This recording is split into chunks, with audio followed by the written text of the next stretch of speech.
Vincent Maloy is 7 years old. He's always polite and does what he's told.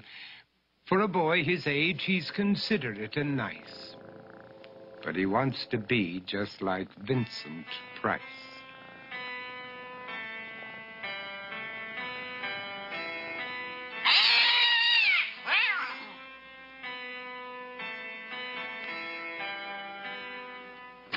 He doesn't mind living with his sister, dog, and cats, though he'd rather share a home with spiders and bats.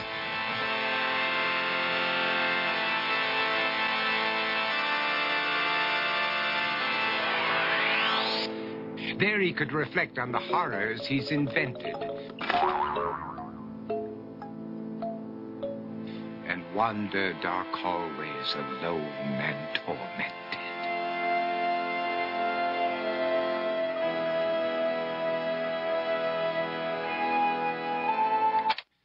Vincent is nice when his aunt comes to see him, but imagines dipping her in wax for his wax museum.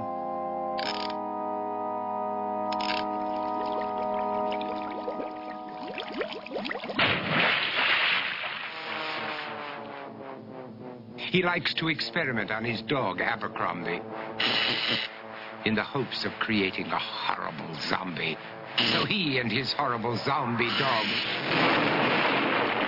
could go searching for victims in the London fog. His thoughts, though, aren't only of ghoulish crime. He likes to paint and read to pass some of the time. While other kids read books like Go, Jane, Go, Vincent's favorite author is Edgar Allan Poe. One night, while reading a gruesome tale, he read a passage that made him turn pale. Such horrible news he could not survive, for his beautiful wife had been buried alive.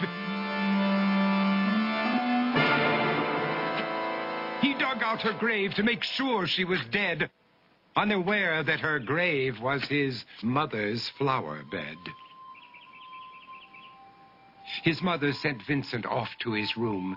He knew he'd been banished to the Tower of Doom, where he was sentenced to spend the rest of his life alone with the portrait of his beautiful wife. While alone and insane, encased in his tomb, Vincent's mother burst suddenly into the room. She said, "If you want to, you can go out and play. It's sunny outside and a beautiful day."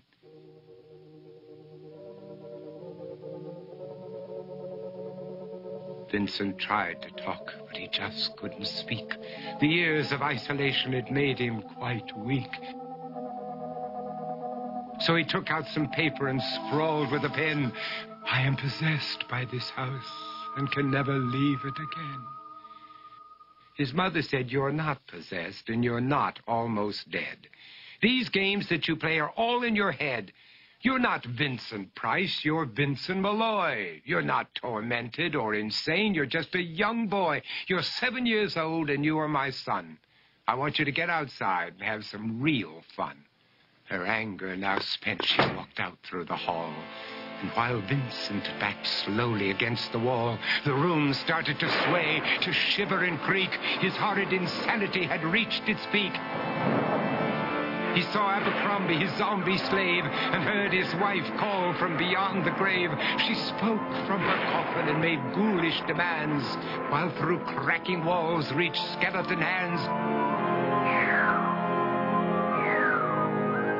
Every horror in his life that had crept through his dreams swept his mad laughter to terrified screams. To escape the madness, he reached for the door, but fell limp and lifeless down on the floor. His voice was soft and very slow as he quoted The Raven from Edgar Allan Poe. "And my soul from out that shadow that lies floating on the floor shall be lifted nevermore."